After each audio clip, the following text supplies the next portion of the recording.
여러분 안녕하십니까? 오늘이 2023년 9월 14일 목요일입니다. 제가 간판에서 D-50이라고 그랬는데요. 오늘로부터 정확히 카운트를 하면은 D-63일입니다. 그래서 일반적으로 수능 63일 남았다고 그렇게 생각을 하는데요. 여러분들이 공부를 해보면요. 재학생들은 약 40일 정도의 여유도 없고요. 재수생들이 열심히 공부한다면 한 59일 정도의 여유가 있을 겁니다. 자, 수능을 보는 주, 월, 화, 수는 공부가 거의 안 된다고 보는 게 맞습니다. 저는 20년 동안 진짜 목숨 걸고 아이들 수능 점수 올리려고 가진 방법을 다 동원해가지고 실행을 했고 또 소기의 성과도 거뒀고요. 그래서 이 시점 2023년 9월 14일 목요일 이 시점에서 봤을 때 재학생이나 재수생들이 나머지 기간을 어떻게 하는 것이 나한테 최고의 방법일까? 뭐 여러 가지 정보가 많겠습니다만은요. 가급적이면 제 말을 듣는 게 정답입니다. 그래서 그대로 실행을 해보시고요. 나중에 왜 제가 이런 이야기를 했는가 하는 것을 느끼게 될 것입니다. 자, 올해 수능의 최고 트렌드는요. 정부에서 문제를 쉽게 내라, 수능 문제를 쉽게 내라 하는 것이 아닙니다. 킬러 문제를 빼라. 이것이었거든요. 자, 킬러 문제는 상위 0.5% 이런 아이들만 이렇게 접근할 수 있는 그런 문제를 빼서 성실하게 공부한 애들은 누구나 다 만족하는 점수를 얻을 수 있도록, 결과를 얻을 수 있도록 그 킬러 문제를 제거해라. 이것이었어요. 그럼 킬러 문제를 도대체 어느 과목에서 제거를 하느냐? 자, 국어의 비문학, 수학에서 쉽게 말하는 킬러 문제. 이 두 곳에 집중이 되어 있거든요. 국어부터 말씀을 드리면요. 아이들이 평소에 공부를 하면서, 그러니까 교과 공부를 하면서 접하지 못했던 안드로메다 같은 지문, 예를 들어서 뭐 칸트가 어쩌고 헤겔의 이론이 어쩌고 이런 거를 비문학 지문에 집어넣었을 때 아이들이 처음부터 이게 뭐야 깜짝 놀래가지고 머리가 경직이 됩니다. 그러니 못 푸는 거죠. 해설 강의 들어보면 다 수긍이 가는 답이에요. 그래서 그런 문제를 그러니까 교과 과목에서 접할 수 있는 내용의 비문학으로 택해라. 이렇게까지 이제 발표를 되고 여러분들이 가지고 있는 지식일 거예요. 거기에 대한 정보. 그렇지만요, 제 경험으로 봤을 때는 아무리 교과 과목에서 발췌한 지문이라 그래도요, 별반 다를 게 없다. 결국 틀릴 것이다. 저는 이렇게 예측을 해봅니다. 왜? 아이들이 지문을 읽기 능력이 떨어져 있는 상태고요. 어휘력도 부족하고요. 집중하는 능력도 부족합니다. 그래서 교과 과목에서 접할 수 있는 지문으로 해도 여러분들이 느끼는 체감 온도는 똑같을 것이다. 그렇지만 생각을 바꾸면요. 접근할 수 있는 방법이 있습니다. 수학에서는요. 여러분 30문제잖아요. 30문제 중에 뭐 매년 17, 8문제는 뭐 어느 정도 공부한 애들은 그냥 슬슬 풀리는 문제. 그리고 개인차는 있겠지만요. 나에게 킬러 문제로 등장을 하는 게 한 문제에 해당하는 아이가 있을 거고요. 두 문제, 세 문제까지 킬러 문제로 느낄 수 있는 애들이 있고 경우에 따라서 한 네 문제까지. 이거는 해결하기가 쉽지 않다. 그러니까 수학적 능력이 뛰어난 애들, 전체에서 1% 안쪽에 드는 애들, 이런 애들이 봤을 땐 직관적으로 이렇게 풀어낼 수 있다. 그런데 우리가 여기서 자세히 봐야 될 건요, 그 킬러 문제, 여태까지 수능에서 출제하는 킬러 문제든 해설 강의를 들어보면 전부 다 교과 내용에서 배운 내용이에요. 그렇지만은 시험장에 임하는 여러분들은 어렵다 하는 선입감을 가지고 문제를 보기 때문에요. 중간중간에 머릿속에 있는 그 지식으로 그 해결 방법이 있는데 적용을 못하는 거예요. 찾지도 못하고. 그래서 올해 수학 수능에서는요, 그 문제를 킬러 문제를 내지 마라 하는 게 아니고요, 문제는 출제를 하되 전국에서 실력 있는 수학 선생님들이 갑니다. 가서 100문제가 출제가 됐는데 그 중에서 시험 보듯이 하겠죠. 그 중에서 어렵다고 느껴지는 많은 회의를 통해서 그것을 뺀다는 얘기예요. 킬러 문제는 안 내겠다는 게 아니고요, 그거 모르거든요. 이 문제가 어떤 아이들한테 킬러 문제인지는요, 대략 감은 잡지만요, 시험으로 돼서 출제가 돼서 현장 가면서 느끼는 아이들의 그 마인드하고는 그건 예측을 못한, 잘 하기가 어렵다는 얘기예요. 그러면 출제위원들은 어떻게 하느냐, 문제를 일단 출제를 해놓고 어려운 문제를 테스트를 해가지고 제한다. 그러면요, 적어도 킬러 문제에 해당했던 한 문제에서 5문제 가량의 난이도가 있는 문제가 없어진 자리에 중난이도로 채워지게 됩니다.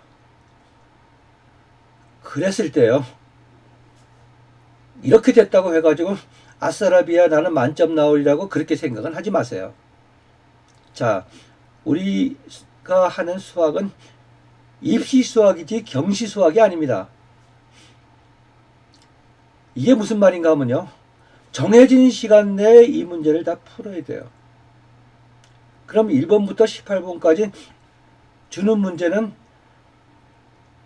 측정 예상 소요되는 시간이 한 문제당 2분이라면요, 여러분들은 정확한 계산력으로 스피드 있게 해결해야 됩니다. 그래야지 중난이도 문제에서 다소 버벅거리더라도 여유를 가지고 다 푼다는 얘기예요. 내 말 이해 가시죠? 자, 영어는 뭐 크게 문제될 거 없습니다. 왜? 상대평가가 아니고 절대평가고, 현재까지 어떤 때 보면 예전에 1등급에 해당되는 점수 보다 지금 1등급에 해당되는 아이들이 거의 2~3배가 되기 때문에요. 거의 변별력이 없다고 봐야 돼요. 그리고 탐구도 마찬가지입니다. 자, 그러면요, D-63을 딱 걸어놓고 여러분들이 조금이라도 의식이 있는 애들은 이제 뭘 해야지 나는 뭘 하고 뭐 어떤 모의고사 문제를 풀고 계획을 있는 지식을 가지고, 아니면 어머니가 어디 가서 받아온 최고의 지식, 최고의 문제, 이거 가지고 계획을 잡아서 실행을 할 것입니다. 제 말씀 잘 들어야 돼요. 아이가 모의고사를 볼 때 모의고사가 2등급이 나왔다. 그러면 아이가 1등급이 안 나온 이유, 아이한테 어려운 문제가 나왔는데 그걸 못 풀었으니까. 그러면요, 나머지 기간 동안 어려운 문제를 확 합니다. 자, 이게 망하는 길로 가는 거예요. 자, 생각을 해보세요. 여러분들이 고등학교에 와가지고 고난도에 많은 스트레스를 받고 거의 3년 동안 고난도에만 매달렸습니다. 그랬는데 해결이 그렇게 되던가요? 여러분들은요, 지금부터 주는 문제 18문제하고 나머지 중난이도 문제를 정확하게 풀어갈 수 있는 능력, 스피드, 이게 제일 중요하거든요. 제 말이 믿기지 않으면 그대로 어려운 문제 푸세요, 맨날. 그러면요, 지금부터 해야 될 게 빤히 나옵니다. 어렵지 않은 문제로 정확하게 조건에 맞게, 모범 답안에 맞게 풀어서 계산하는 능력을 키워야 됩니다. 어느 영역에서 빠진 게 없도록 전체를 한 번씩 쭉 훑어야 됩니다. 그걸 해주시면 여러분들은 반드시 성공을 할 것입니다. 영어는 뭐 말할 것도 없이 어이고요. 문제 많이 푼다고 문제 점수 올라가거나 그렇지는 않습니다. 모의고사 전에 문제를 많이 풀었더니까 우리의 모의고사 점수가 올라갔어요. 자, 그런 경우 있습니다. 그 모의고사의 문제가 난이도가 낮았을 경우. 우연히 점수가 많이 나와서 좋아라 하겠지만요. 수능 문제는요. 굉장히 과학적이고 치밀하고 완성도가 높은 문제를 만들어냅니다. 우리가 이것을 대비하는데요. 자, 이 시점이 되면 이제 많은 얘기가 있어요. 자, 수능 시간에 맞춰서 아침에 일어나서 국어하고 수학하고 영어하고 탐구를 해야 된다. 그런 얘기부터요. 자, 지금부터는 아침에 일찍 일어나고 밤 10시면 자야 된다. 별별 얘기 다 있을 거예요. 여러분, 저는 오랜 기간 동안 저도 걱정해가지고 별별 방법을 다 써봤거든요. 그런데요, 그거는 이제 어른들 마인드고요. 아이들은 젊습니다. 환경 적응에 굉장히 잘해요. 여러분들 수능 열흘 내지 적어도 2주 전까지는 밤 새벽 2시, 3시까지 공부해도 돼요. 그리고 많게는 2주, 적어도 1주 남겨놓고 시간을 맞추세요.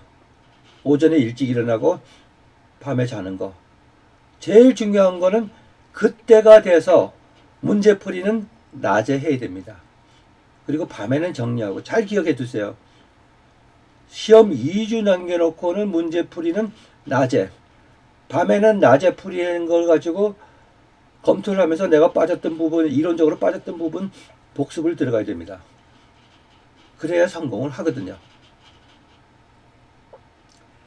자, 다소 제 주관적이고 뭐 객관적인 의견일지 몰라도요. 여러분들 비문학 해결하려고 어렵다는 얘기를요. 초등학교 때부터 무슨 비문학 뭐 매일 몇 개씩 풀어라 나비가 날아다니고 안 해본 사람 있습니까? 그런데 그게 해결되던가요?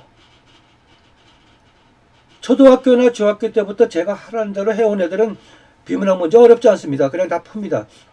어떤 국어 영역에서 제일 쉬운 영역? 그럼 비문학이에요. 왜? 국어 과목에서는 이론적으로 배워야 될 게 있습니다. 자, 어휘, 문법, 문학은 꼭 배워야 돼요. 비문학은 안 배워도요. 읽기 능력하고 어휘력만 있으면 풉니다. 바꾸어서 말하면 비문학 푸는 원리는 없다는 얘기예요. 제 말 꼭 명심해서 듣기 바랍니다. 탐구도 마찬가지고요. 기본적인 것만 갖추면요. 기억, 니은, 디귿을 검증하는 능력만 키우면요. 다 만점이 나옵니다. 자, 모의고사 문제 막 풀지 마세요. 마지막으로요. 모의고사. 자, 이제 시험대가 됐으니 맨날 어디 저쪽에 서울의 유명한 어디에서 나온 문제래. 그래가지고 풀어대고 틀렸다고 막 좌절하고 그 틀린 문제 막 오답 노트 만들어가지고 그런 거 하는데요. 제가 단호히 말씀드리지만요. 수학은 오답노트, 수능은요, 오답노트를 하는 게 아니에요. 그거의 기본 원리는 뭔가 하면요.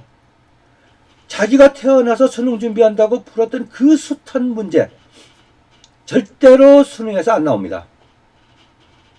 그 풀었던 영역의 이론은 나올지언정. 그래서 선택 지문을 다 만들어 놓잖아요. 이 선택 지문이 겹칠 일은 없습니다. 여러분들은 새로운 선택 지문을 풀게 돼 있어요. 제가 다양한 비법으로 아이들의 수능 지도를 하는데요. 제가 뭐 문제 풀어주거나 그러지는 않습니다. 수능의 속성과 마인드를 제대로만 알면요. 공부하는 방법이 나와요. 그런데 그렇게 그걸 모르니까 저도 처음엔 몰랐습니다. 우리 아이 최고 의대 보낼 때까지도 몰랐어요. 그리고 그걸 바탕으로 그 최고 의대 간 애들이 우리 아이들하고 술 한잔 먹고 할 때는 나는 어떻게 공부해서 하는 걸 아이가 다 듣고 저한테 전달해 주는 대로 다른 남의 집 아이들한테 적용을 해봤더니 아 이거다 이렇게 해가지고 가는 거거든요. 완전히 검증된 방법으로만 합니다.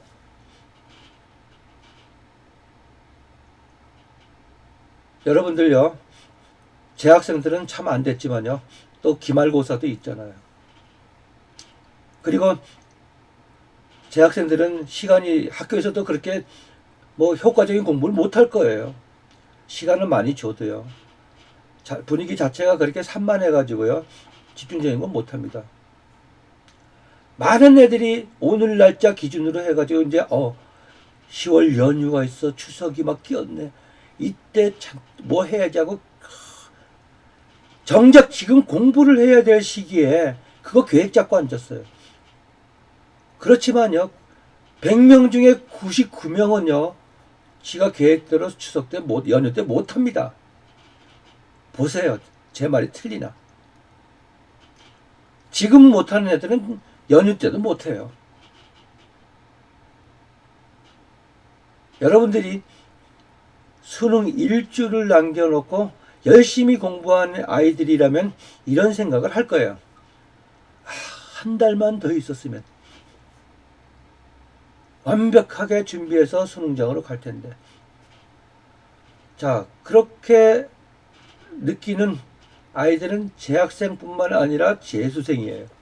재수생은요, 재학생보다 2배의 시간을 보내고도 수능 일주 전에는 한 달만 더 있었으면. 삼수생은 더하죠. 여러분들 지금 한 달, 2달 더 있었으면 이 카운터 할 시간에요. 지금 제대로 된 공부를 해야 됩니다. 제대로 되는 공부. 여러분들 일부는요, 잘못 판단을 해가지고 올해는 수능이 쉽게 난대. 이거 공부를 덜 하라는 얘기 아닙니다. 공부를 제대로 시켜본 제 입장에서는요, 쉽게 나면 큰일인데. 왜?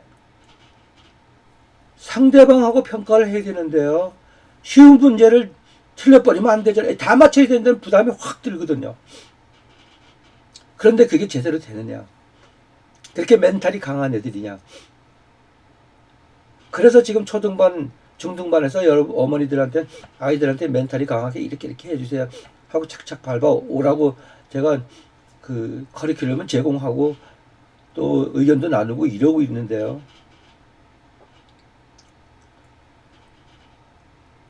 실질적으로요.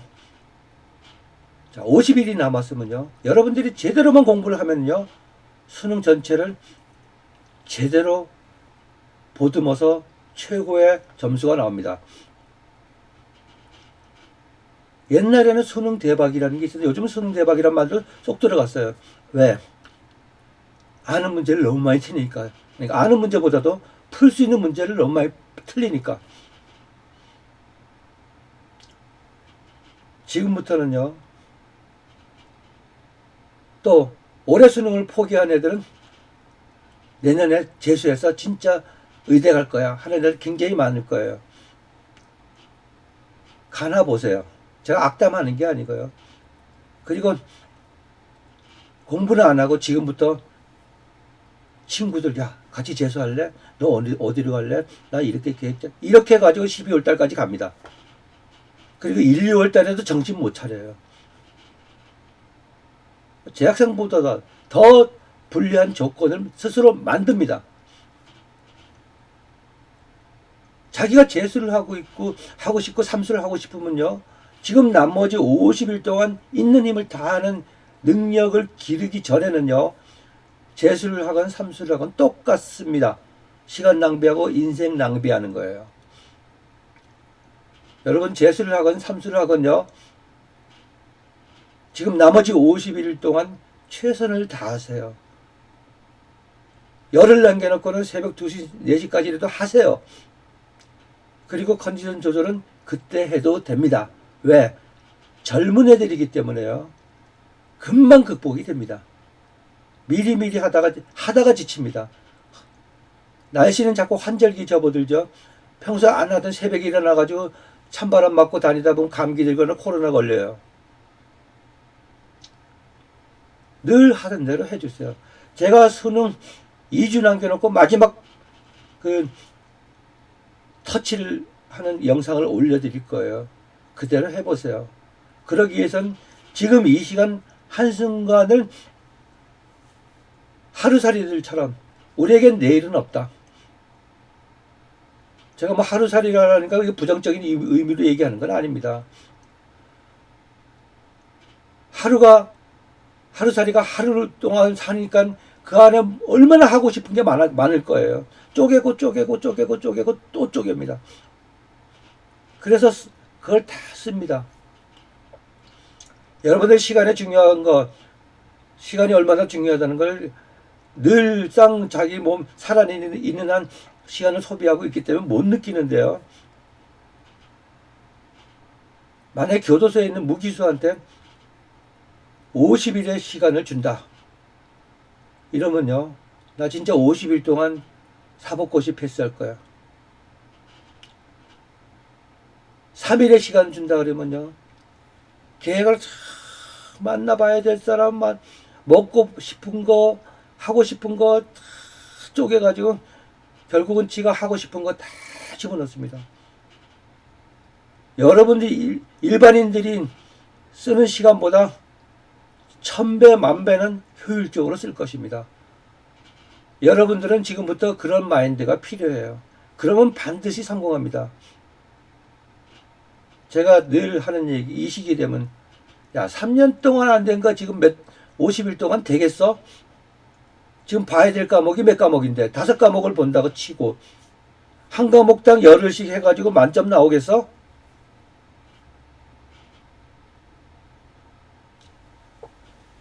방법이 잘못되니까 안 나온다는 얘기예요.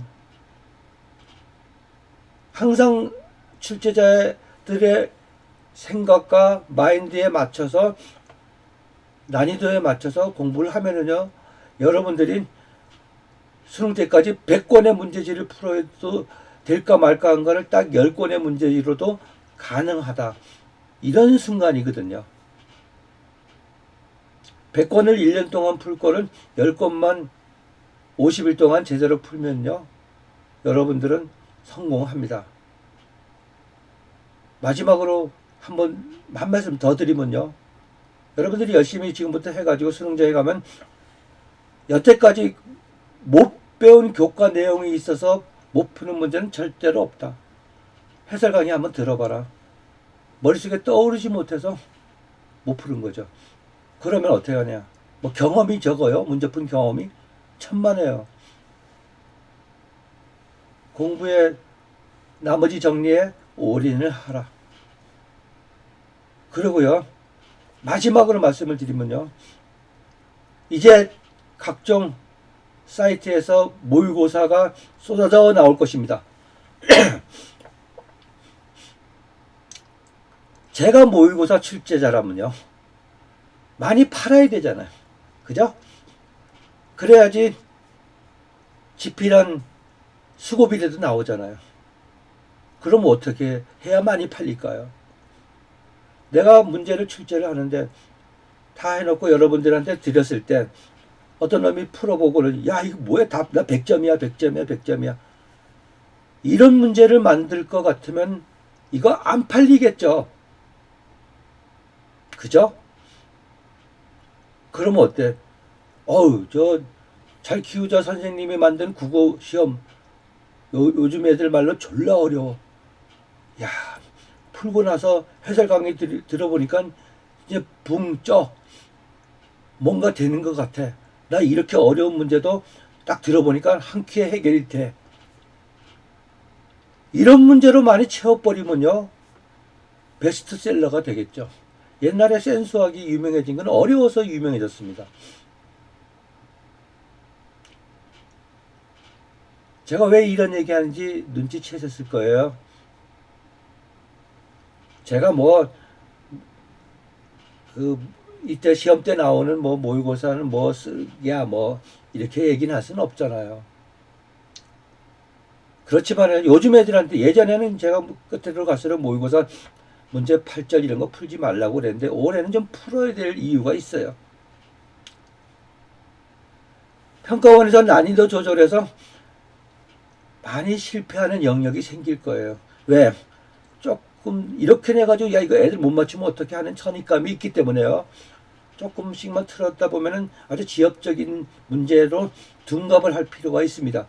둔갑을 하는 경우가 있습니다. 이랬을 때 아이들이 느끼는 건요, 많이 어렵죠.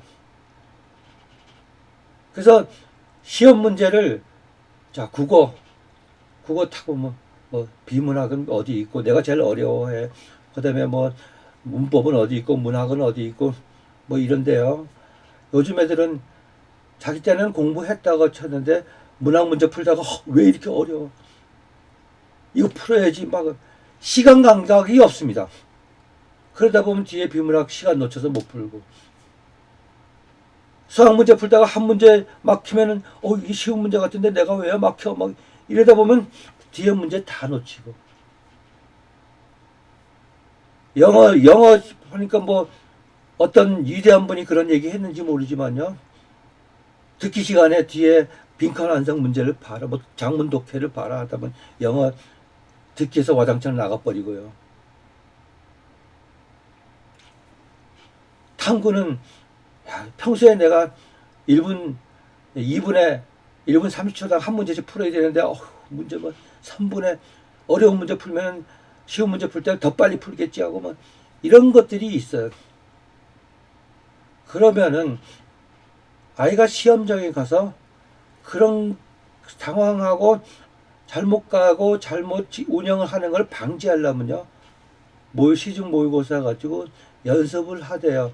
이 모의고사가 내 실력을 절대적으로 올려줄 것이란 기대를 하지 마세요.